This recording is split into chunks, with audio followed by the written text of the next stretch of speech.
அநீதியுள்ள உக்கிரானக்காரன். பின்னும் அவர் தம்முடைய சீஷர்களை நோக்கி, ஐஸ்வர்யவானாகிய ஒரு மனுஷனுக்கு ஒரு உக்கிரானக்காரன் இருந்தான். அவன் தன் எஜமானுடைய ஆஸ்திகளை அழித்து போடுகிறதாக எஜமானுக்கு அறிவிக்கப்பட்டது. அப்பொழுது எஜமான் அவனை வரவழைத்து, உன்னை குறித்து நான் இப்படி கேள்விப்படுகிறதென்ன? உன் உக்கிரான கணக்கை ஒப்புவி. இனி நீ உக்கிரானக்காரனாய் இருக்கக்கூடாது என்றான். அப்பொழுது உக்கிரானக்காரன், நான் என்ன செய்வேன்? என் எஜமான் உக்கிரான விசாரிப்பிலிருந்து என்னை தள்ளி போடுகிறானே. கொத்துகிறதற்கு எனக்கு பலன் இல்லை, இறக்கவும் வெட்கப்படுகிறேன். உக்கிரான விசாரிப்பை விட்டு நான் தள்ளப்படும் போது என்னை தங்கள் வீடுகளில் ஏற்றுக்கொள்வார் உண்டாகும்படி செய்ய வேண்டியது இன்னதென்று எனக்கு தெரிய வந்தது என்று தனக்குள்ளே சொல்லிக்கொண்டு தன் எஜமானிடத்தில் கடன்பட்டவர்களை ஒவ்வொருவனாக வரவழைத்து முதலாவது வந்தவனை நோக்கி, நீ என் எஜமானிடத்தில் பட்ட கடன் எவ்வளவு என்றான். அவன் 100 குடம் எண்ணெய் என்றான்.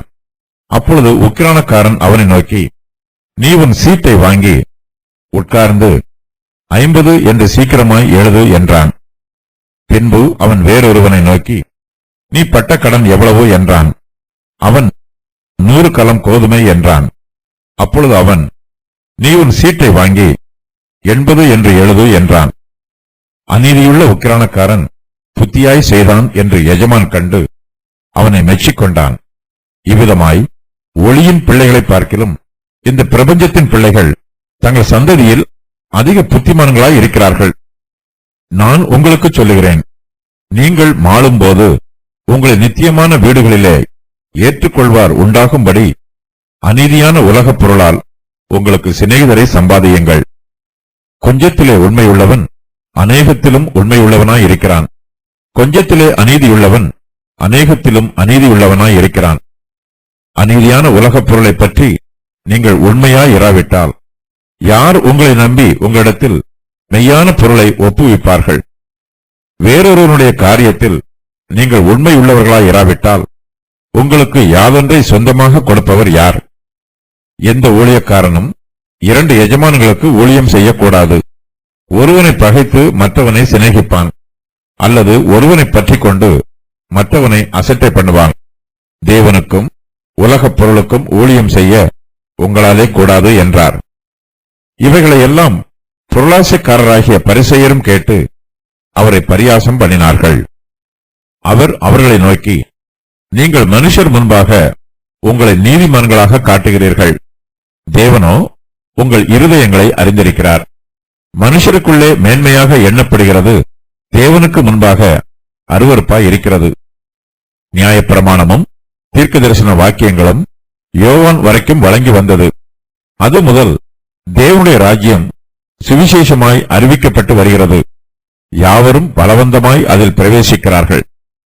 வேதத்தில் ஒரு எழுத்தின் உறுப்பு அவமாய் போவதை பார்க்கிலும் வானமும் பூமியும் ஒழிந்து போவது எளிதாயிருக்கும்.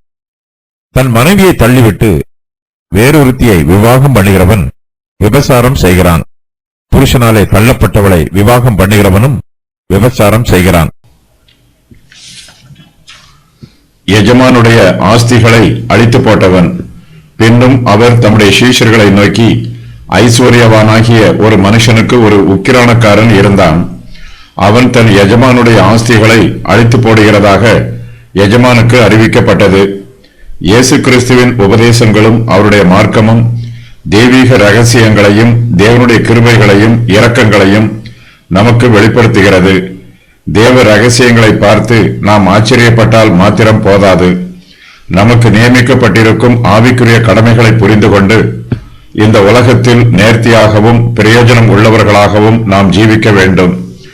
நமக்கு நாமே பிரயோஜனம் உள்ளவர்களாக ஜீவித்தால் மாத்திரம் போதாது, பிறருக்கும் நாம் பிரயோஜனம் உள்ளவர்களாக ஜீவிக்க வேண்டும். நம்மிடத்தில் கொடுக்கப்பட்டிருக்கும் தெய்வீக ஆசீர்வாதங்களை பிறருடைய பிரயோஜனத்திற்காகவும் பயன்படுத்த வேண்டும். பிறருக்கு நம்மால் செய்ய முடிந்த எல்லா உதவிகளையும் சந்தோஷமாக செய்ய வேண்டும். நாம் தேவனுடைய கிருபைக்கு உக்கிரானக்காரர்களாக இருக்கிறோம். இந்த உலகத்தில் தேவன் நமக்கு கொடுத்திருக்கும் ஆசீர்வாதங்களை நல்ல முறையில் பிரயோஜனமுள்ள வகையில் எவ்வாறு பயன்படுத்துவது என்பது பற்றி நாம் சிந்திக்க வேண்டும். தெளிவான சிந்தனைக்கு தேவை ஞானம் தேவை. தேவன் நமக்கு கொடுக்கும் ஞானத்தை நல்ல முறையில் பயன்படுத்தி செயல்பட்டால் நம்முடைய ஐஸ்வர்யங்களை ஏராளமானோருக்கு பிரயோஜனமுள்ள வகையில் பயன்படுத்த முடியும். இதன் மூலமாக நம்முடைய நித்திய ஜீவன் ஆசீர்வாதமாக இருக்கும். உலக பிரகாரமான ஜனங்கள் இந்த உலகத்தின் ஐஸ்வர்யங்களை தங்களுக்கு பிரயோஜனமுள்ள வகையில் மிகவும் ஞானமாக பயன்படுத்துகிறார்கள். உலக பொருளினால் தங்களுக்கு மிகுந்த ஆதாயத்தை தேடுகிறார்கள். இயேசு கிறிஸ்து கூறும் இந்த ஓமையில் மனுபுத்திரர் எல்லோருமே உக்கிரானக்காரர்களாக இருக்கிறார்கள். இந்த உலகத்தின் ஐஸ்வர்யங்களில் ஒவ்வொருவருக்கும் என்னென்ன கொடுக்கப்பட்டிருக்கிறதோ, எவ்வளவு கொடுக்கப்பட்டிருக்கிறதோ அதற்கு அவர்கள் உக்கிரானக்காரர்கள். நம்மிடத்தில் உள்ளது எல்லாம் நமக்கு உரியது அல்ல. இது மெய்யாகவே தேவனுக்கு மாத்திரமே உரியது. தேவனுக்கு உரியதை நாம் பயன்படுத்துகிறோம். இயேசு கிறிஸ்து கூறும் இந்த ஓமையில் அவர் ஒரு உக்கிரானக்காரனை பற்றி கூறுகிறார். இவனுடைய எஜமான் ஒரு ஐஸ்வர்யவான். ஆனால் இவனோ எஜமானுடைய ஆஸ்தியை சரியாக பராமரிக்கவில்லை. இவன் தன் எஜமானுடைய ஆஸ்திகளை அழித்து போடுகிறதாக அந்த எஜமானுக்கு அறிவிக்கப்படுகிறது. தேவன் நமக்கு கொடுத்திருக்கும் ஆசீர்வாதங்களை நாம் சரியாக பயன்படுத்தாமல் அழித்து போடுவோமானால் தேவனுடைய சமூகத்தில் நம்மை குறித்தும் இப்படிப்பட்ட குற்றச்சாட்டு கூறப்படும். இந்த உலகத்தில் தேவன் நம்மிடத்தில் பொறுப்பாக ஒப்படைத்திருக்கும் தாளந்துகளை அதிகரிக்க செய்ய வேண்டும். நல்ல முறையில் பயன்படுத்த வேண்டும். தேவன் நமக்கு கொடுக்கும் தாளந்துகளை நல்ல முறையில் பயன்படுத்தவில்லை என்றால் தேவனுடைய கோபமும் நியாய தீர்ப்பும் நம்மேல் வரும். தேவன் தமது கிருபையினாலும் இரக்கத்தினாலும் நம்மை நியாயம் தீர்க்காமல் போனாலும் நாம் செய்த தவறுகளின் நிமித்தம் நாம் பாடுகளையும் வேதனைகளையும் அனுபவிக்க வேண்டியது வரும். அப்போது நம்மை நாமே நியாயம் தீர்த்து நொந்து கொள்வோம். உக்கிரானக்காரன் என்பவன் ஒரு எஜமானுடைய வீட்டையும் வீட்டில் உள்ள பொருட்களையும் வீட்டில் வேலை பார்க்கும் வேலையாட்களையும் பராமரிக்கிறவன். தன்னுடைய எஜமானுக்கு நன்மை செய்து அவனுடைய பிள்ளைகளுக்கும் இவன் பயிற்சி கொடுக்க வேண்டும். உக்கிரானக்காரன் தன் எஜமானுடைய ஆஸ்திகளை அழித்து போடுகிறதாக எஜமானுக்கு அறிவிக்கப்படுகிறது. உக்கிரானக்காரன் மீது குற்றம் சுமத்தப்படுகிறது. தன்னுடைய உக்கிரான ஊழியத்தில் அவன் பொறுப்புடன் நடந்து கொள்ளவில்லை. அவன் மூலமாக எஜமானுக்கு லாபம் வருவதற்கு பதிலாக ஒருவேளை நஷ்டம் வந்திருக்கலாம். உன் உக்கிரான கணக்கை ஒப்புவி. அப்பொழுது எஜமான் அவனை வரவழைத்து, உன்னை குறித்து நான் இப்படி கேள்விப்படுகிறது என்ன? உன் உக்கிரான கணக்கை ஒப்புவி. இனி நீ உக்கிரானக்காரனாய் இருக்கக்கூடாது என்றான். தன்னுடைய ஆஸ்தியை தன் உக்கிரானக்காரன் அழித்து போடுகிறதாக இந்த எஜமானுக்கு அறிவிக்கப்படுகிறது. அப்போது எஜமான் அவனை தன்னிடத்தில் வரவழைக்கிறார். உன்னை குறித்து நான் இப்படி கேள்விப்படுகிறது என்ன என்று அவனிடம் கேட்கிறார்.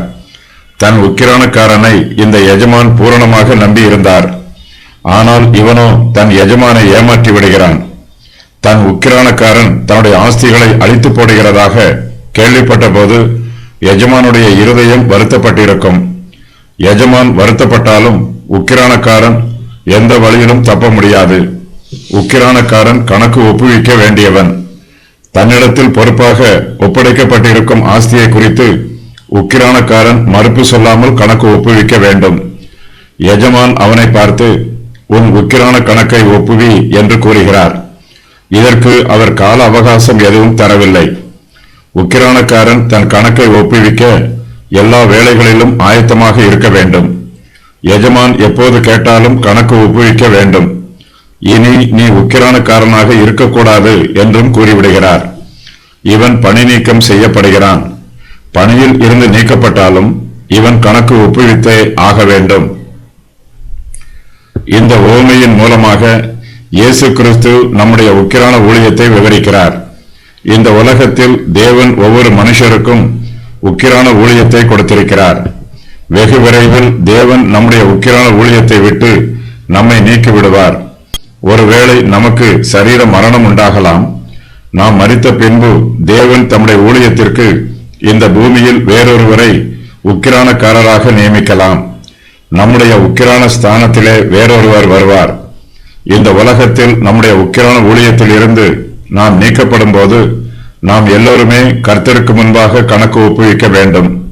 இந்த உலகத்தில் நாம் உயிரோடு இருக்கும்போது கர்த்தர் நம்மிடத்தில் நம்பி ஒப்புவித்த ஊழியங்களை சரியாக செய்தோமா? நமக்கு கொடுத்த ஆசீர்வாதங்களை பிரயோஜனமுள்ள வழிகளில் பயன்படுத்தினோமா என்றெல்லாம் நாம் கர்த்தருக்கு கணக்கு ஒப்புவிக்க வேண்டும். கர்த்தருடைய ஆசீர்வாதங்களை நாம் வீணாக பயன்படுத்தி அவற்றை விரயம் செய்துவிட்டால் தேவன் நம்மை நீதியாக நியாயம் தீர்ப்பார். தேவனுக்கு கணக்கு ஒப்புவிப்பதிலிருந்து யாரும் தப்பித்து போக முடியாது. ஒவ்வொருவருக்கும் மரணம் வரும். அப்போது நம்முடைய உக்கிரானத்துவ ஊழியம் நம்மிடத்தில் இருந்து எடுத்து போடப்படும். அப்போது நாம் நிச்சயமாகவே நம்முடைய உக்கிரான கணக்கை கர்த்தருக்கு ஒப்புவிக்க வேண்டும். உக்கிரானக்காரனுடைய கணக்கு வழக்குகள் சரியாக இருந்து அவனிடத்தில் ஒரு தவறும் இல்லை என்று நிரூபிக்கப்படும் வரையிலும் அவனால் உக்கிரானக்காரனாக தொடர்ந்து வேலை செய்ய முடியாது. நான் என்ன செய்வேன்? அப்பொழுது உக்கிரானக்காரன், நான் என்ன செய்வேன்? என் எஜமான் உக்கிரான விசாரிப்பில் இருந்து என்னை தள்ளி போடுகிறானே, கொத்துகிறதற்கு எனக்கு பலன் இல்லை, இறக்கவும் வெட்கப்படுகிறேன். எஜமான் இந்த உக்கிரானக்காரனை அவனுடைய உக்கிரான விசாரிப்பில் இருந்து நீக்கிவிடுகிறார். இதனால் என்ன செய்வது என்று அறியாமல் உக்கிரானக்காரன் திகைக்கிறான், குழப்பத்தில் இருக்கிறான். இதன் மத்தியிலும் அவன் என்ன செய்ய வேண்டும் என்று ஞானமாய் சிந்திக்கிறான். தான் இனிமேல் என்ன செய்ய வேண்டும் என்று தீர்மானம் பண்ணியதை இதற்கு முன்பே செய்திருந்தால் அது இவனுக்கு பிரயோஜனமாக இருந்திருக்கும். ஒன்றும் செய்யாமல் இருப்பதை விட காலதாமதமாகவாவது செய்வது பரவாயில்லை. உக்கிரான விசாரிப்பில் இருந்து இவன் நீக்கப்பட்டாலும் இவன் எப்படியாவது தன் வாழ்க்கையை நடத்த வேண்டும். இவன் தன்னை போஷிக்க வேண்டும், பராமரித்துக் கொள்ள வேண்டும். உக்கிரானக்காரன் தன்னை பற்றி ஆராய்ந்து பார்க்கிறான். தன்னால் என்ன செய்ய முடியும் என்றும் என்ன செய்ய முடியாது என்றும் யோசித்து பார்க்கிறான். இவன் ஒரு கடின உழைப்பாளி அல்ல. ஆகையினால் கொத்துகிறதற்கு இவனுக்கு பலன் இல்லை. இதற்கு முன்பு இவன் நிலத்தை கொத்தி விவசாயம் பண்ணியதில்லை. இவனால் முடியாது என்பதல்ல, ஆனால் இவன் இதுவரையிலும் எந்த வேலையும் செய்யவில்லை. சோம்பேறியாக இருந்திருக்கிறான். இவனுக்கு கொத்துகிற வேலை கொடுத்தாலும் செய்ய மாட்டான். ஒரு எஜமானுக்கு கீழ் உக்கிரானக்காரனாக வேலை செய்வதனால் தான் நிலத்தை கொத்தி கடினமாக வேலை செய்ய வேண்டிய அவசியம் இல்லை என்று நினைத்திருக்கிறான். இதுவரையிலும் பழகிக்கொள்ளாத ஒரு வேலையை இனிமேல் திடீரென்று செய்ய முடியாது. இதுவரையிலும் உக்கிரான ஊழியம் செய்ததினால் சமுதாயத்தில் கௌரவமான அந்தஸ்துடன் வாழ்ந்திருக்கிறான். தன்னுடைய வாழ்க்கை தரத்தை தாழ்த்த இவனுக்கு மனமில்லை. இறக்கவும் வெட்கப்படுகிறான். மற்றவரிடத்தில் அப்பத்திற்காக கையேந்தி பிச்சை கேட்க இவனுக்கு மனதில்லை. இறக்கவும் வெட்கப்படுகிறேன் என்று இவன் கூறுவது இவனுடைய பெருமையின் வார்த்தையாகும். கொத்துகிறதற்கு எனக்கு பலன் இல்லை என்று கூறுவது இவனுடைய சோம்பேறித்தனத்தின் வார்த்தையாகும். மற்றவரிடம் பிச்சை கேட்டு பிழைப்பது இவனுக்கு வெட்கப்படும் காரியமாக தெரிகிறது. ஆனால் இவன் சிறிதும் வெட்கப்படாமல் தன் எஜமானை ஏமாற்றி அவனுடைய ஆஸ்திகளை அழித்து போட்டிருக்கிறான். பிச்சை கேட்க வெட்கப்படுகிறவன் தன் எஜமானை ஏமாற்ற வெட்கப்படவில்லை. தன் எஜமானை ஏமாற்றிய போது இவனுக்கு வெட்கம் வந்திருக்க வேண்டும். அப்போது வெட்கப்பட்டு எஜமானை ஏமாற்றாமல் உக்கிரான ஊழியத்தை நேர்மையாக நிறைவேற்றி இருக்க வேண்டும். உக்கிரானக்காரனுடைய சரீரத்தில் வேலை செய்வதற்கு பலனில்லை. பிச்சை எடுத்து பிழைப்பதற்கும் வெட்கப்படுகிறான். ஆனால் தன் எஜமானை ஏமாற்ற அவன் வெட்கப்படவில்லை. தள்ளப்படும் போது தான் இனிமேல் என்ன செய்ய வேண்டும் என்று உக்கிரானக்காரன் யோசித்து பார்க்கிறான். எஜமானிடத்தில் கடன் பட்டவர்களை தனக்கு சிநேகிதர்களாக ஆக்கிக்கொள்ள வேண்டும் என்று தீர்மானம் பண்ணுகிறான். உக்கிரான விசாரிப்பை விட்டு இவன் தள்ளப்பட்டிருக்கிறபடியினால் இவனை தங்கள் வீடுகளில் ஏற்றுக்கொள்ளக்கூடியவர்கள் இவனுக்கு தேவைப்படுகிறார்கள். இதை யோசித்து பார்த்து இனிமேல் நான் செய்ய வேண்டியது இன்னதென்று எனக்கு தெரிய வந்தது என்று தனக்குள்ளே சொல்லிக் கொள்கிறான். இவனுடைய எஜமானிடத்தில் ஏராளமானோர் கடன்பட்டிருக்கிறார்கள். இவன் தன் எஜமானிடம் உக்கிரான ஊழியம் செய்தபோது தன் எஜமானிடம் கடன்பட்டவர்களிடம் நெருங்கி பழகி இருக்கிறான். அவர்களுக்கு அவ்வப்போது சில நன்மைகளை செய்திருக்கிறான். தற்போது தன்னுடைய உக்கிரான ஊழியத்தை விட்டு நீக்கப்பட்ட இந்த வேளையில் அவர்களுக்கு மேலும் ஒரு நன்மையை செய்ய விரும்புகிறான். இந்த நன்மையை அவர்களுக்கு செய்வதன் மூலமாக அவர்கள் தன்னை தங்கள் வீடுகளில் ஏற்றுக்கொள்வார்கள் என்று எதிர்பார்க்கிறான்.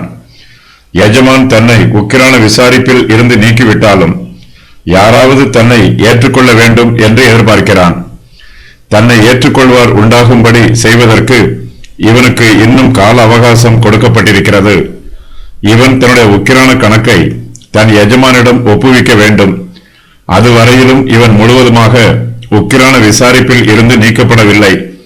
தன்னுடைய உக்கிரான விசாரிப்பின் ஊழியம் விரைவில் முடிவுக்கு வரப்போகிறது என்பது இவனுக்கு நன்கு தெரிந்திருக்கிறது. அந்த சிறு காலத்திற்குள் இவன் சீக்கிரமாக செயல்பட விரும்புகிறான். தன் எஜமானிடத்தில் கடன் பட்டவர்களுக்கு நன்மை செய்து தான் உக்கிரான விசாரிப்பில் இருந்து நீக்கப்பட்ட பின்பு தன்னால் நன்மை பெற்றவர்களுடைய வீடுகள் ஒவ்வொன்றாக சென்று பிழைத்துக் கொள்ளலாம் என்று சிந்தித்து செயல்படுகிறான். தன்னுடைய எண்ணத்தின் பிரகாரமாக தன் எஜமானிடத்தில் கடன் பட்டவர்களை ஒவ்வொருவனாக தன்னிடத்தில் வரவழைக்கிறான். ஒருவன் தன் எஜமானுக்கு 100 குடம் எண்ணெய் கடன் பட்டிருக்கிறான். உக்கிரானக்காரன் அவனை நோக்கி, நீ உன் சீட்டை வாங்கி உட்கார்ந்து 50 என்று சீக்கிரமாய் எழுது என்று கூறுகிறான். இவ்வாறாக அவன் பட்ட கடனில் பாதியை குறைத்து அவனுக்கு நன்மை செய்கிறான்.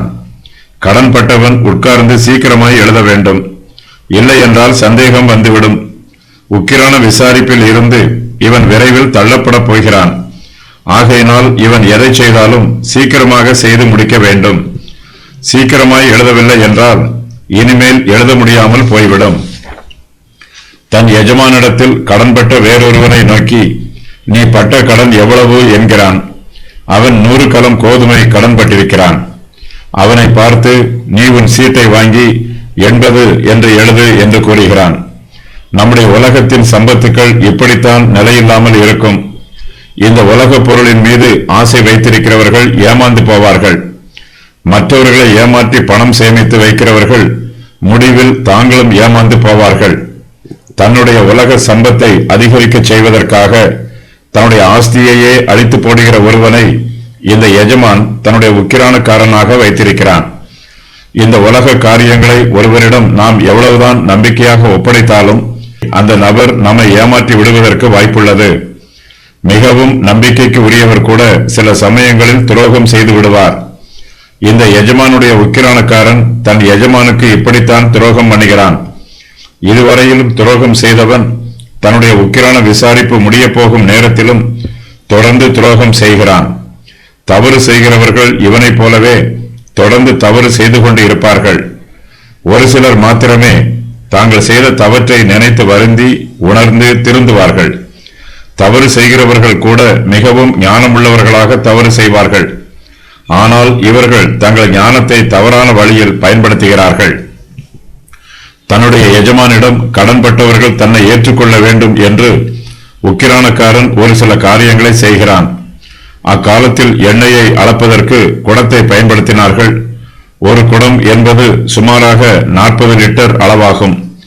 தானியத்தை அளப்பதற்கு பழைய ஏற்பாட்டு காலத்திலும் புதிய ஏற்பாட்டு காலத்திலும் பயன்படுத்தப்பட்ட அளவு ஒரு கலம் என்பது சுமார் 10 மரக்கால் அல்லது 80 லிட்டர் அளவாகும். உக்கிரானக்காரனுக்கு எஜமான் சில பொறுப்புகளை கொடுத்திருந்தான். கடன் கொடுப்பது, ஒப்பந்தங்கள் செய்வது, குத்தகைக்கு விடுவது, அதற்குரிய ஒப்பந்தங்களை எழுதுவது ஆகியவை எல்லாமே உக்கிரானக்காரனுடைய வேலை. எஜமானிடம் கடன்பட்டவர்களிடத்தில் இந்த உக்கிரானக்காரன் சென்று கடன் ஒப்பந்த பத்திரங்களை எல்லாம் மாற்றி எழுதுமாறு கூறுகிறான்.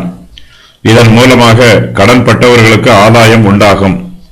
உக்கிரானக்காரன் வேலையில் இருந்து நின்ற பிறகு கடனாளிகள் இவனுக்கு நண்பர்களாக இருப்பார்கள். அநீதியுள்ள உக்கிரானக்காரன் புத்தியாய் செய்தான் என்று எஜமான் கண்டு அவனை மெச்சிக்கொண்டான்.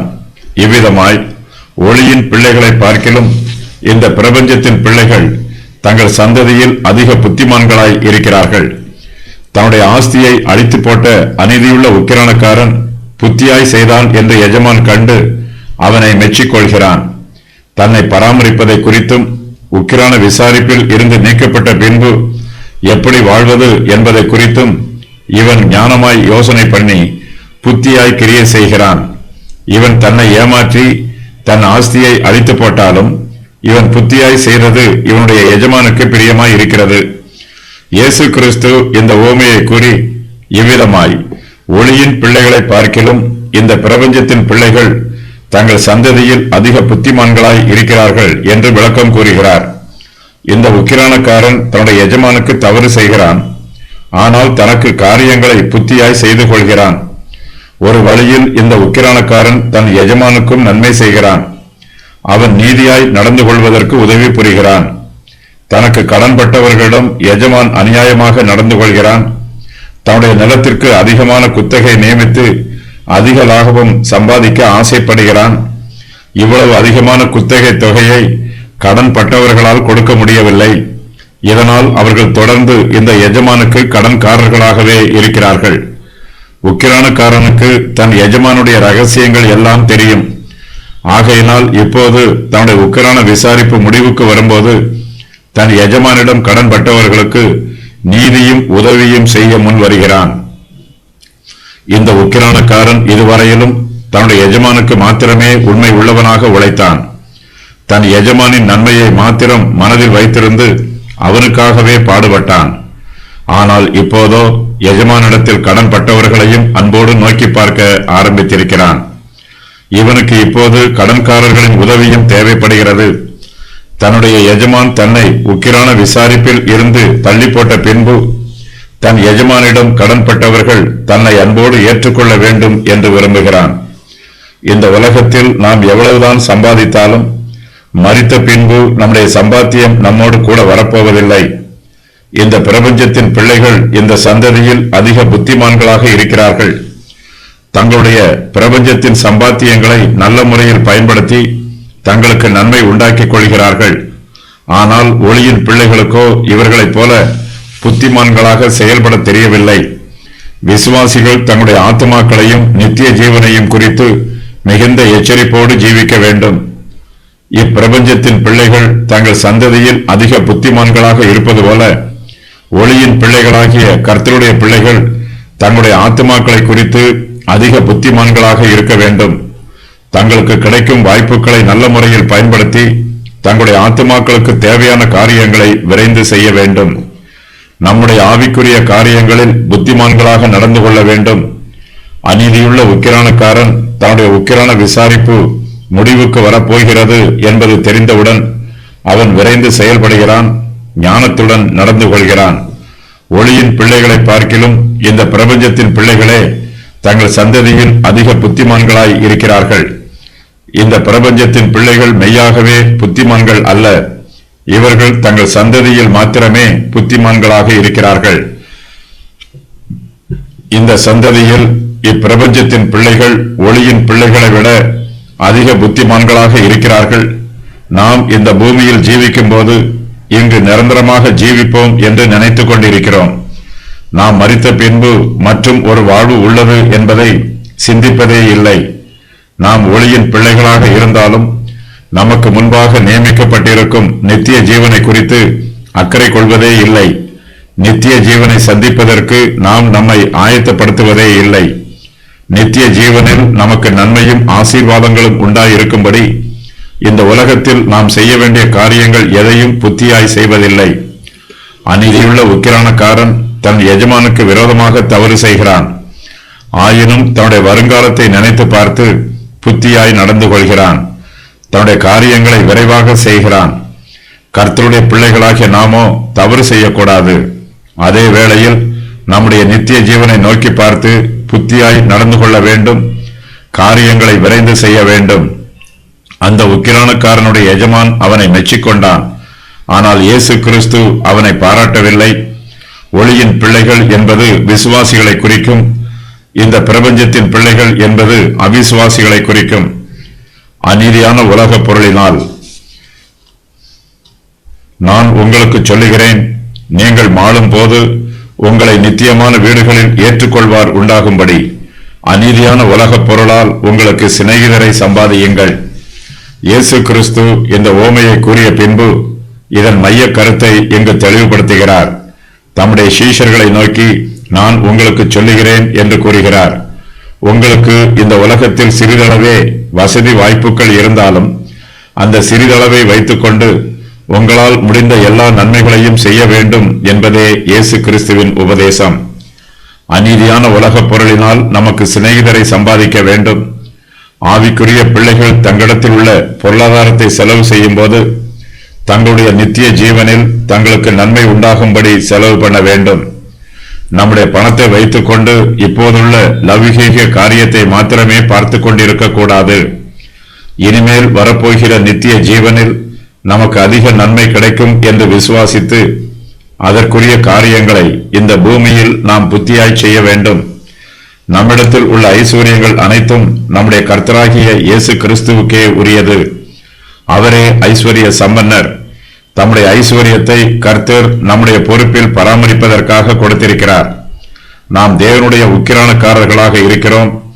தேவனுடைய ஐஸ்வர்யத்தை நமக்காக மாத்திரம் சுயநலத்தோடு செலவு பண்ணாமல் பிறருடைய நன்மைகளையும் மனதில் நினைத்து பார்த்து செலவு பண்ண வேண்டும்.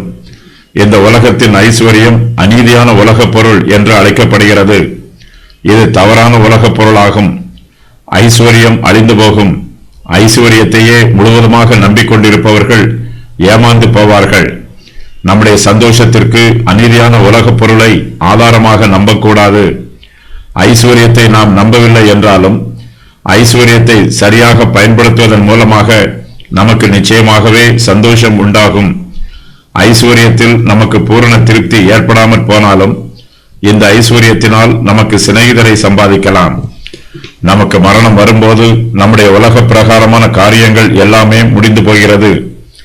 ஒரு வியாபாரி தன் பொருளாதாரத்தில் திவாலா ஆனவுடன் அவன் ஒன்றும் இல்லாமல் போவது போல நமக்கு மரணம் வரும்போது நாமும் சரீர பிரகாரமாக ஒன்றும் இல்லாமல் போய்விடுவோம். நம் எல்லோருக்குமே மரணம் நியமிக்கப்பட்டிருக்கிறது. அது நம்மை எப்போது சந்திக்கும் என்று நமக்கு தெரியாது. அது எந்த வேளையில் வேண்டுமானாலும் வரலாம். நமக்கு மரணம் வரும்போது நம்முடைய ஐஸ்வர்யத்தை நம்மால் செலவு பண்ண முடியாது. நாம் மரித்த பின்பு நம்முடைய பணத்தை நமது கையால் கூட தொட முடியாது. கைகள் செத்து செயலிழந்து போகும். நாம் மரிக்கும் போது நம்முடைய பொருளாதாரத்தினால் நமக்கு ஒரு பிரயோஜனமும் உண்டாகாது.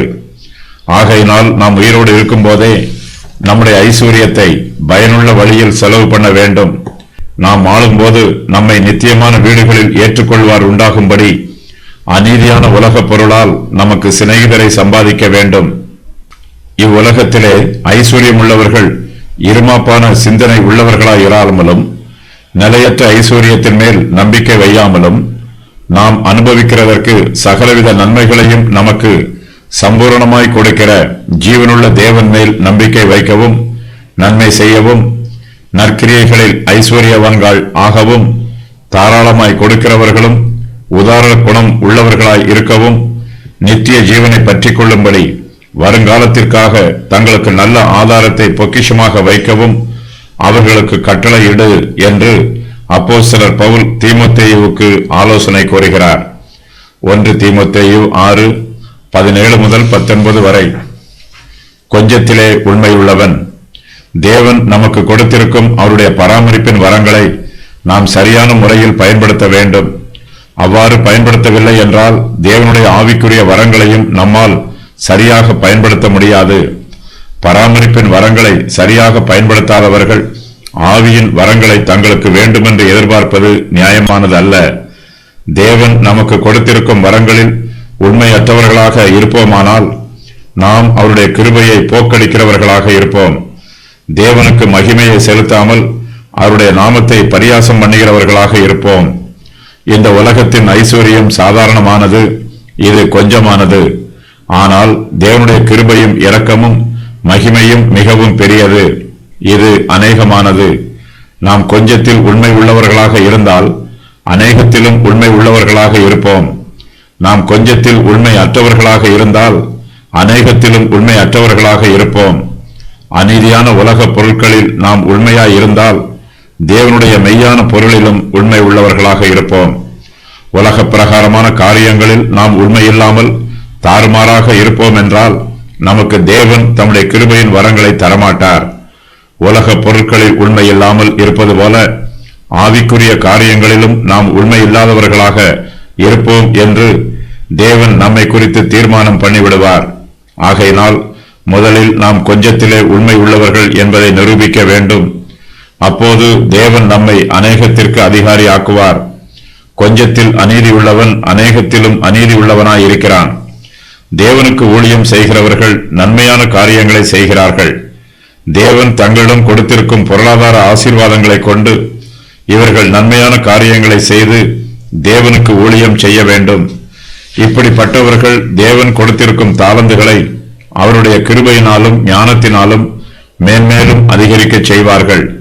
தங்களிடத்தில் சிறிதளவே பொருளாதார ஆசீர்வாதம் இருந்தாலும் அதை அவர்கள் தேவ கிருபையினால் மிகவும் ஞானத்தோடு பயன்படுத்தி தேவனுடைய நாமத்தை மகிமைப்படுத்துவார்கள். ஊழியக்காரர்களில் சிலர் தங்களிடத்தில் உள்ள ஒரு தாளந்தை கூட மண்ணில் புதைத்து வைடுகிறார்கள். தேவன் தங்களுக்கு கொடுத்திருக்கும் உலக ஐஸ்வர்யங்களை நல்ல முறையில் பயன்படுத்தாமல் வீணாக்கி விடுகிறார்கள். தேவன் இவர்களுக்கு கொடுத்திருக்கும் வரங்களில் எதையும் இவர்கள் பயன்படுத்துவதே இல்லை. இப்படிப்பட்டவர்களால் தேவ நாமத்தை மகிமைப்படுத்த முடியாது. இந்த உலகத்தின் ஐஸ்வர்யம் அநீதியான உலக பொருளாகும். உலக ஐஸ்வர்யம் நம்முடைய நடைகளை தள்ளாட வைக்கும், ஆவிக்குரிய தரிசனத்தை மங்க வைத்துவிடும். ஆனால் இந்த ஐஸ்வர்யத்தை தேவ கிருபையினால் நல்ல முறையில் பயன்படுத்தும் போது இதனால் பல நன்மைகள் உண்டாகும். தேவன் நமக்கு கொடுத்திருக்கும் உலக ஐஸ்வர்யத்தை நம்முடைய கரங்களில் நீண்ட காலமாக பயன்படுத்தாமல் வைத்திருக்க கூடாது.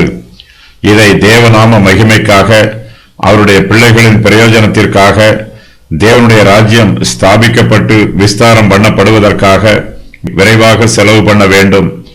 தேவன் நமக்கு கொடுத்திருக்கும் ஆசீர்வாதங்களை அவருடைய நாம மகிமைக்காக பயன்படுத்த வேண்டும். உலக ஐஸ்வர்யங்களை நம்மால் பராமரித்து பயன்படுத்த தெரியவில்லை என்றால் ஆவிக்குரிய ஐஸ்வர்யங்களை நம்மால் எப்படி சரியாக பராமரித்து பயன்படுத்த முடியும்? ஆவிக்குரிய ஐஸ்வர்யமே மெய்யான ஐஸ்வர்யம். இதுவே மெய்யான பொருள். உலக பொருள் அநீதியானது. விசுவாசத்தில் ஐஸ்வர்யவான்களாக இருக்கிறவர்களே மெய்யான ஐஸ்வர்யவான்கள். இவர்கள் தேவனுடைய சமூகத்திலும் இயேசு கிறிஸ்துவிலும் ஐஸ்வர்யவான்களாக இருக்கிறார்கள். இவர்கள் தேவனுடைய ராஜ்யத்தையும் அதன் நீதியையும் தேடுகிறவர்கள். மற்ற காரியங்கள் இவர்களுக்கு கூட கொடுக்கப்படும் போது இவர்கள் அதை நல்ல முறையில் பயன்படுத்தி மெய்யான பொருளை சம்பாதிப்பார்கள். இவர்கள் ஆவிக்குரிய காரியங்களில் மேலும் மேலும் ஐஸ்வர்யவான்கள் ஆவார்கள். தேவனுடைய கிருபையையும் இரக்கத்தையும் ஞானத்தையும் தாளந்துகளையும் ஆசீர்வாதங்களையும் மேலும் அதிகமாய் பெற்றுக் கொள்வார்கள். அநீதியான உலக பொருளில் உண்மையாக இருக்கிறவர்களிடத்தில் மெய்யான பொருள் ஒப்புவிக்கப்படும். இந்த உலகத்தில் உள்ள ஐஸ்வர்யங்கள் நமக்குரியதல்ல, அது பிறருக்குரியது. சர்வ ஐஸ்வர்யமும் தேவனுடையது. நாம் அந்த ஐஸ்வர்யத்தை நிர்வாகம் பண்ணும் உக்கிரானக்காரர்களாக மாத்திரமே இருக்கிறோம். நம்மிடத்தில் உள்ள ஐஸ்வர்யம் நம்முடையதாய் அல்லாமல் பிறருக்கு உரியதாக இருக்கும்போது அதை பிறருடைய நன்மைக்காகவே நாம் பயன்படுத்த வேண்டும். நமது ஐஸ்வர்யம் தேவனுடையதாக இருக்கும்போது அதை தேவனுடைய நாம மகிமைக்காகவே பயன்படுத்த வேண்டும். நம்மிடத்தில் உள்ளதை மற்றவர்களிடத்தில் ஒப்புக் கொடுக்க வேண்டிய வேளை நமக்கு விரைவில் வரும். ஆனால் தேவன் நமக்கு கொடுத்திருக்கும் ஆவிக்குரிய ஆசீர்வாதங்களோ நமக்கு நித்திய ஐஸ்வர்யமாக இருக்கும். ஆவிக்குரிய ஐஸ்வர்யங்கள் நம்மை விட்டு பிரிந்து போகாது. இதுவே நாம் தெரிந்து கொள்ள வேண்டிய நல்ல பங்கு. உலக ஐஸ்வர்யம் நம்மை விட்டு பிரிந்து போய்விடும், நம்மை விட்டு கடந்து போய்விடும். உலக ஐஸ்வர்யத்தை நமக்கு சேர்ப்பதற்கு பதிலாக நம்மை விட்டு பிரிந்து போகாத ஆவிக்குரிய ஐஸ்வர்யத்தை நமக்காக சேர்த்து வைக்க வேண்டும். இயேசு கிறிஸ்துவை நமக்கு சொந்தமாக்கிக் கொள்ளும் போது அவருடைய வாக்குத்தத்தங்கள் நமக்கு சொந்தமாகும். பரலோகம் நமக்கு சொந்தமாகும். இயேசு கிறிஸ்துவுக்கு உரியதை நமக்கு உரியது என்று நாம் உரிமையோடு கூறலாம். தேவன் நமக்கு ஆவிக்குரிய ஐஸ்வர்யங்களை தர வேண்டும் என்றால் அதை பெற்றுக்கொள்வதற்கு நம்மை தகுதிப்படுத்திக் கொள்ள வேண்டும். அநீதியான உலக பொருளில் நாம் உண்மை உள்ளவர்களாக இருக்க வேண்டும். கொஞ்சத்தில் உண்மை உள்ளவர்களாக இருக்க வேண்டும். அப்போதுதான் தேவன் நம்மிடத்தில் மெய்யான பொருளை ஒப்புவிப்பார். அப்போதுதான் தேவன் நம்மை அநேகத்திலும் அதிகாரியாக்குவார். நம்முடைய உலக ஐஸ்வர்யங்களினால் நாம் தேவனை மெய்யாகவே ஆராதிக்கும் போது நாம் அவருக்கு உண்மையுள்ள உக்கிரானக்காரர்களாக இருப்போம். நாம் தேவனுடைய ஊழியக்காரர்களாக இருக்க வேண்டும் என்றால் நம்முடைய ஆவி, ஆத்மா, சரீரம் ஆகிய அனைத்தையுமே தேவனுடைய ஊழியத்திற்கென்று அவரிடத்தில் பூரணமாக அர்ப்பணிக்க வேண்டும். தேவனிடத்தில் நம்மையே ஜீவ பலியாக ஒப்புவித்து விட வேண்டும். நம்மிடத்தில் உள்ள உலக ஐஸ்வர்யங்கள் எல்லாம் தேவனுடையது என்று தீர்மானித்து அதை தேவனுடைய ஊழியத்திற்காகவே செலவு பண்ண வேண்டும். எந்த ஊழியக்காரனும் 2 எஜமான்களுக்கு ஊழியம் செய்யக்கூடாது. ஒரு மனுஷன் உலகத்தையும் உலக பொருளையும் சிநேகித்தால் அவனால் தேவனையும் அவருடைய மெய்ப்பொருளையும் சிநேகிக்க முடியாது. உலகப் பொருளை பற்றி கொண்டு தேவனை அசட்டை பண்ணி விடுவான். தேவனுக்கும் உலகப் பொருளுக்கும் ஊழியம் செய்ய ஒருவனாலும் கூடாது. நாம் தேவனை நேசித்து அவருடைய ஊழியத்தை பற்றிக் கொள்வோம் என்றால் நாம் நிச்சயமாகவே உலகத்தையும் உலக காரியங்களையும் வெறுப்போம். நம்மிடத்தில் உள்ள உலக ஐஸ்வர்யங்களை எல்லாம் தேவனுடைய ஊழியத்திற்கு பயன்படுத்துவோம். நாம் தேவனை நேசித்து அவருக்கு ஊழியம் செய்யும் போது அவரும் அவருடைய ஊழியமுமே நமக்கு பிரதானமாக இருக்கும். இந்த சத்தியத்தை தேவன் இங்கு தெளிவுபடுத்துகிறார். தேவனுக்கும் உலகப் பொருளுக்கும் ஊழியம் செய்ய உங்களால் கூடாது என்று அறிவித்து விடுகிறார். தேவனும் உலகப் பொருளும் பிரிந்திருக்கிறது. இவை இரண்டையும் ஒன்று சேர்க்க முடியாது. இதற்கு இடைப்பட்ட நிலைமை என்று ஒன்றும் இல்லை. ஒருவர் இரண்டையும் அங்கீகரித்து இரண்டிற்கும் உண்மையாய் ஊழியம் செய்ய வாய்ப்பில்லை. ஏனெனில் தேவனை நேசிக்கிறவன் உலகத்தை பகைப்பான், உலகத்தை நேசிக்கிறவன் தேவனை பகைப்பான். இவ்விரண்டும் இரண்டு எஜமான்களைப் போல இருக்கிறது. யாராலும் இவ்விரண்டு எஜமான்களுக்கும் உண்மையாய் ஊழியம் செய்ய முடியாது. நித்திய ஜீவனை சுதந்திரித்துக் கொள்கிறவன் உண்மை உள்ளவனாகவும் நீதி உள்ளவனாகவும் இருக்க வேண்டும். ஒருவன் உலக ஐஸ்வர்யத்தில் உண்மை உள்ளவனாக இருந்தால்தான் அவனுக்கு பரலோகத்தின் ஐஸ்வர்யம் கிடைக்கும். நம்மிடத்தில் மற்றவர்கள் பொறுப்பாக ஒப்படைத்துள்ள காரியங்களுக்கு நாம் உத்தரவாதம் உள்ளவர்களாக இருக்க வேண்டும். ஏனெனில் இரண்டு எஜமான்களுக்கு ஒரே வேளையில் யாராலும் ஊழியம் செய்ய முடியாது. தேவனுக்கும் சாத்தானுக்கும் ஒரே வேளையில் யாராலும் ஊழியம் செய்ய முடியாது. சாத்தானுக்கு ஊழியம் செய்கிறவர்கள் அவனோடு தங்களுடைய முடிவை அனுபவிப்பார்கள். தேவனுக்கு ஊழியம் செய்பவர்கள் தேவனோடு நித்திய ஜீவனை பெற்றுக் கொள்வார்கள். பரியாசம் பண்ணினார்கள். இவைகளையெல்லாம் பொருளாசைக்காரராகிய பரிசேயரும் கேட்டு அவரை பரியாசம் பண்ணினார்கள். இயேசு கிறிஸ்துவின் இந்த உபதேசத்தை பரியாசக்காரரும் கேட்டுக்கொண்டிருக்கிறார்கள். இவர்கள் பொருளாசைக்காரர்கள். இயேசு கிறிஸ்துவின் உபதேசத்தை கேட்கும் இவர்களால் அவருக்கு மாறுத்தரம் எதுவும் சொல்ல முடியவில்லை. அவருடைய உபதேசத்திற்கு எதிர்த்து பேச முடியவில்லை. ஆகையினால் பரிசேயர்கள் இயேசு கிறிஸ்துவை பரியாசம் பண்ணுகிறார்கள். பரியாசம் பண்ணுவது பரிசேயரின் பாவம். இது அவர்களுடைய பொருளாசையின் கனியாகும். பொருளாசை இவர்களை ஆளுகை செய்கிறது. பெரிய ஊழியங்களை செய்கிறவர்களில் சிலரும் ஊழிய ஸ்தாபனங்களுக்கு தலைவர்களாக இருக்கிறவர்களில் சிலரும் இந்த பரிசேயரைப் போல பொருளாசைக்காரராக இருக்கிறார்கள். உலக பொருளை சிநேகித்து அதற்கு ஊழியம் செய்கிறார்கள். இவர்கள் மார்க்க காரியங்களில் சிறந்த தலைவர்கள், அதிக வேதம் வாசிக்கிறவர்கள், அதிகமாக ஜெபிக்கிறவர்கள், அதிகமாக பிரசங்கிக்கிறவர்கள். இருந்தாலும் இவர்கள் உலக காரியங்களையும் சிநேகிக்கிறார்கள். இந்த உலக சிநேகம் இவர்களையும் இவர்களுடைய ஊழியத்தையும் அழித்து போடும். பேராசை உள்ள பரிசேயர்கள் தங்கள் கண்களால் பார்த்ததையும் கரங்களால் தொட்டதையும் இச்சிப்பார்கள். சிம்சோனுக்கு தெலீலாள் அழகாக இருந்தது போல இவர்களுக்கு உலகப் பொருட்கள் அழகாக இருக்கும். அதை அடைய வேண்டும் என்று விரும்புவார்கள். அது எங்கு இருக்கிறது என்று தங்களுடைய மூக்கினால் மோப்பம் பிடிப்பார்கள். ஆரம்பத்தில் உலக சிநேகம் சிறியதாக இருக்கும். அதுவே போக போக பெரியதாகும். முடிவில் இவர்கள் உலக காரியங்களில் மூழ்கி விடுவார்கள். பரிசேயர்கள் தங்களை மார்க்க தலைவர்கள் என்று கூறிக்கொண்டாலும் மார்க்கத்தின் மெய்யான உபதேசம் அவர்களுடைய உள்ளத்தில் கிரியை நடப்பிக்கவில்லை. தேவனை விட்டு பிரிந்து போய் இருக்கிறார்கள். உலகத்தில் சிக்கி இருக்கிறார்கள்.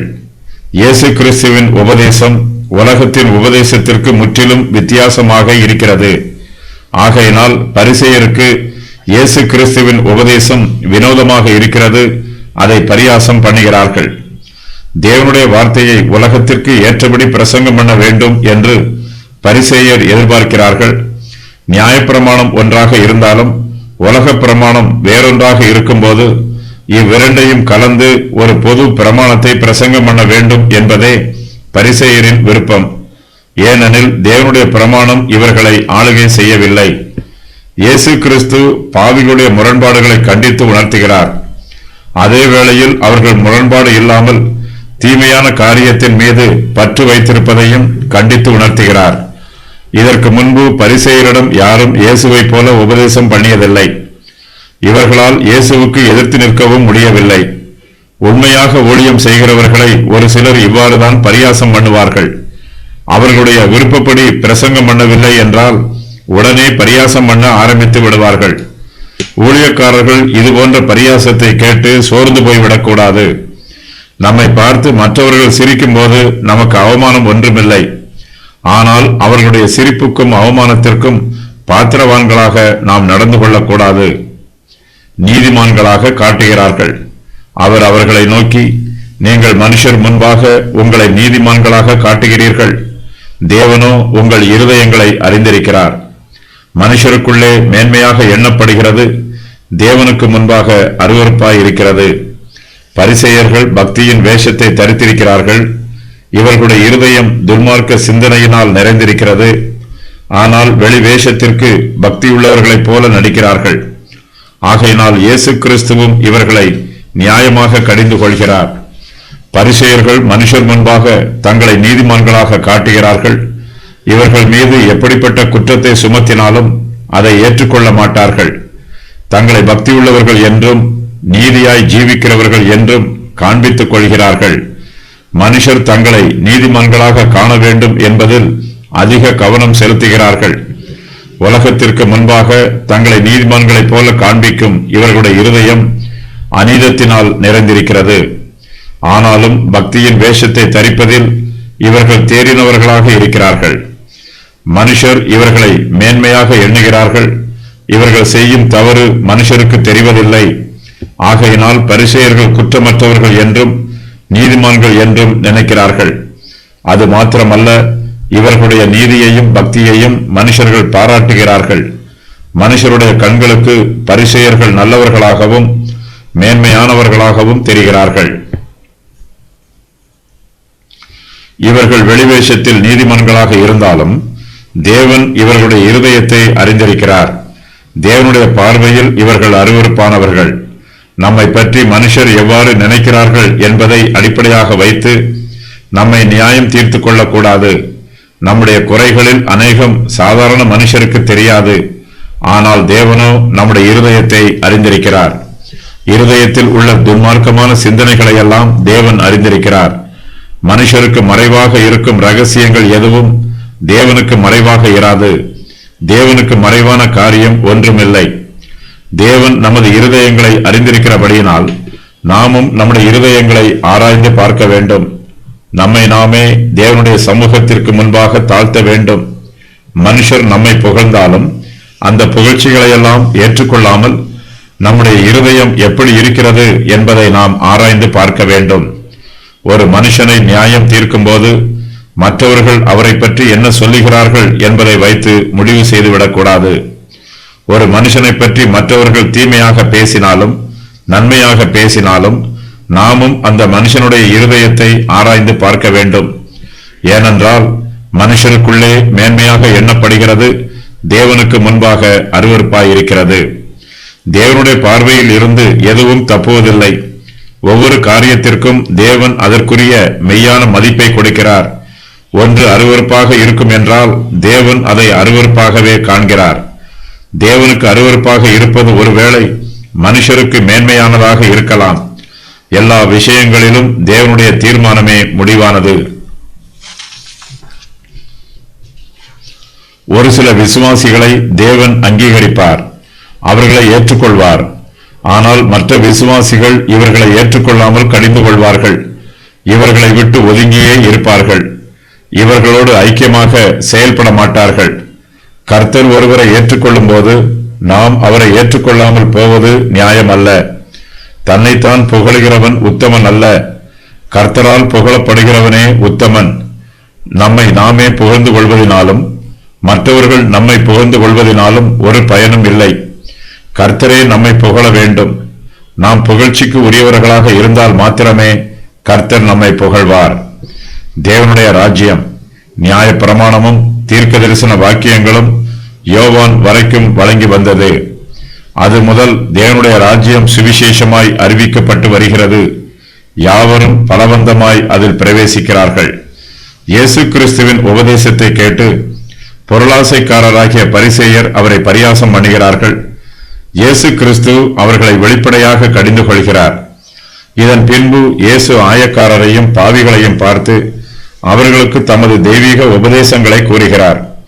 பொருளாசைக்காரராகிய பரிசேயரை விட ஆயக்காரரும் பாவிகளும் சுவிசேஷ செய்தியை மெய்யாய் ஏற்றுக்கொள்கிறார்கள். நியாயப்பிரமாணமும் தீர்க்க தரிசன வாக்கியங்களும் யோவான் வரைக்கும் வழங்கி வந்தது. யோவான் ஸ்நானனுடைய காலத்தில் இருந்து தேவனுடைய ராஜ்யம் பிரசங்கிக்கப்பட்டு வருகிறது. புறஜாதியாரும் யூதரும் தேவனுடைய ராஜ்யத்தில் பலவந்தமாய் பிரவேசிக்கிறார்கள். இயேசு கிறிஸ்து உபதேசம் பண்ணுவதற்கு முன்பு தேவனுடைய ராஜ்யம் யூதருக்கு மட்டுமே உரியது என்று யூத ரபிமார்கள் பிரசங்கித்து வந்தார்கள். யூதருக்கும் புறஜாதியாருக்கும் நடுவில் இருந்த பிரிவினையாகிய நடுச்சுவரை இயேசு கிறிஸ்து தகர்த்து விடுகிறார். யூதராக இருந்தாலும் புறஜாதியாராக இருந்தாலும் எல்லோருக்குமே ஆத்துமா இருக்கிறது. அந்த ஆத்துமா விலை மதிப்பு உள்ளது. எல்லோரும் பாவம் செய்து ஏகமாய் கெட்டுப் போனார்கள். எல்லோருடைய ஆத்மாவும் பாவத்தினால் வஞ்சிக்கப்பட்டிருக்கிறது. ஆகையினால் ஒவ்வொருவரும் தன்னுடைய ஆத்மாவில் ரட்சிக்கப்பட வேண்டும். பாவத்தினால் ஒவ்வொரு ஆத்மாவும் தேவனுடைய மகிமையை இழந்திருக்கிறது. நியாய பிரமாணத்திலும் தீர்க்க தரிசனத்திலும் உலக பிரகாரமான பல நன்மைகளை பற்றி அறிவிக்கப்பட்டிருக்கிறது. கர்த்தருக்கு பயந்து நீதியாய் ஜீவிக்கிறவர்களுக்கு உலக ஆசீர்வாதங்களும் ஐஸ்வர்யங்களும் கிடைக்கும் என்பது பழைய உபதேசம். ஆனால் இயேசு கிறிஸ்துவோ உலக ஐஸ்வர்யத்திற்கு விரோதமாக பிரசங்கம் பண்ணுகிறார். ஆவியில் எளிமை உள்ளவர்கள் பாக்கியவான்கள், துயரப்படுகிறவர்கள் பாக்கியவான்கள், துன்பப்படுகிறவர்கள் பாக்கியவான்கள் என்பதே இயேசு கிறிஸ்துவின் புதிய உபதேசம். இதுவரையிலும் துயரப்படுகிறவர்களும் துன்பப்படுகிறவர்களும் சபிக்கப்பட்டவர்களாக கருதப்பட்டு வந்தார்கள். ஆனால் இயேசு கிறிஸ்துவோ இவர்களை பாக்கியவான்கள் என்று அறிவிக்கிறார். சுவிசேஷம் அறிவிக்கப்படும் போது அதை கேட்கும் ஜனங்களுடைய கண்கள் திறக்கப்படுகிறது. இவர்கள் எல்லோருமே தேவனுடைய ராஜ்யத்திற்குள் பிரவேசிக்க வேண்டும் என்று விரும்புகிறார்கள். அதற்காக பரிசுத்தமான பலவந்தத்தை பிரயோகித்து அதில் பிரவேசிக்கிறார்கள். பரலோகத்திற்குள் பிரவேசிக்கிறவர் வேதனைகளை தாங்கிக் கொள்ள வேண்டும். எதிர்நீச்சல் போடுவதற்கு தெரிந்திருக்க வேண்டும். துன்மார்க்கமாய் வழிதப்பி போகிறவர்களை தேவனுடைய ராஜ்யத்திற்குள் அழைத்து வர வேண்டும். வேதத்தில் ஒரு எழுத்தின் உறுப்பு. வேதத்தில் ஒரு எழுத்தின் உறுப்பு அவமாய் போவதை பார்க்கிலும் வானமும் பூமியும் ஒளிந்து போவது எளிதாயிருக்கும். தன் மனைவியை தள்ளிவிட்டு வேறொருத்தியை விவாகம் பண்ணுகிறவன் விபசாரம் செய்கிறான். புருஷனாலே தள்ளப்பட்டவளை விவாகம் பண்ணுகிறவனும் விபசாரம் செய்கிறான். வேதத்தில் எழுதப்பட்டிருக்கும் ஒவ்வொரு எழுத்தும் நிச்சயமாகவே நிறைவேறும். வேத வாக்கியத்தை யாரும் எளிதாக மதிப்பிட முடியாது. வேத வாக்கியம் ஒருபோதும் ஒளிந்து போவதில்லை. ஒருவேளை வானமும் பூமியும் ஒளிந்து போகலாம். வேதத்தில் ஒரு எழுத்தோ அல்லது எழுத்தின் உறுப்போ அவமாய் போகாது. வேதாகமத்தில் கூறப்பட்டிருக்கும் சமுதாயத்தை பற்றிய பிரமாணங்களை இன்றும் பல சமுதாயங்கள் அங்கீகரிக்கிறது. வேதாகமத்தில் கூறப்பட்டிருக்கும் கடமைகள் அனைத்தும் காலத்தால் மாறாதவை. வேதத்தில் தடை செய்யப்பட்ட பாவங்கள் இன்னும் பாவங்களாகவே இருக்கிறது. பண்டிகையின் பிரமாணங்களை சுவிசேஷம் பூரணப்படுத்தி இருக்கிறது. இவ்வாறாக வேதாகமத்தில் எழுதப்பட்டிருக்கும் ஒவ்வொரு எழுத்தும் அழிந்து போகாமல் இன்றும் நிறைவேறி வருகிறது. கொடிய பாவங்கள் உண்டாகாமல் தடுக்க வேதாகமத்தில் சில பிரமாணங்கள் கூறப்பட்டுள்ளன. பழைய ஏற்பாட்டு காலத்து நியாய பிரமாணம் புதிய ஏற்பாட்டு காலத்திலும் நடைமுறையில் செயல்படுத்தப்படுகிறது. மனைவியை தள்ளிவிடுவது இதுபோன்ற பிரமாணத்தில் ஒன்றாகும். இந்த சம்பவம் மத்தேயு எழுதின சுவிசேஷத்திலும் எழுதப்பட்டிருக்கிறது. இயேசு கிறிஸ்துவின் சுவிசேஷம் மனுஷருடைய துன்மார்க்கமான எண்ணங்களையும் நோக்கங்களையும் சுபாவங்களையும் அடியோடு அகற்றுவதற்கு பிரசங்கிக்கப்படுகிறது. எழுத்து கொல்லும். சுவிசேஷத்தின் எழுத்துக்கள் மனுஷருடைய பாவமான சுபாவங்களை கொல்லும். நாம் சுவிசேஷ செய்திக்கு எதிர்த்து நிற்கக்கூடாது. சுவிசேஷத்தை நம்மால் ஒழித்துவிட முடியாது. அது ஒருபோதும் அவமாய் போகாது. சுவிசேஷத்தின் செய்தி நமக்கு பிரசங்கிக்கப்படும் போது தேவனுடைய சத்தியத்தை நம்முடைய இருதயத்தில் ஏற்றுக்கொண்டு மனம் மாறி தேவனுக்கு பிரியமானவர்களாக ஜீவிக்க வேண்டும். தேவனுக்கும் அவருடைய வார்த்தைக்கும் விரோதமாக இருக்கிறவர்கள் இருதயத்தில் பெருமை உள்ளவர்களாக இருப்பார்கள். தேவ பக்தி இல்லாதவர்களாகவும் தங்களால் எல்லாம் முடியும் என்றும் சுய பெருமை உடையவர்களாகவும் இருப்பார்கள். இது தவறான சிந்தனை. தேவனை விரோதிக்கிறவர்கள் ஒருபோதும் தேவ ஆசீர்வாதம் பெறுவதில்லை.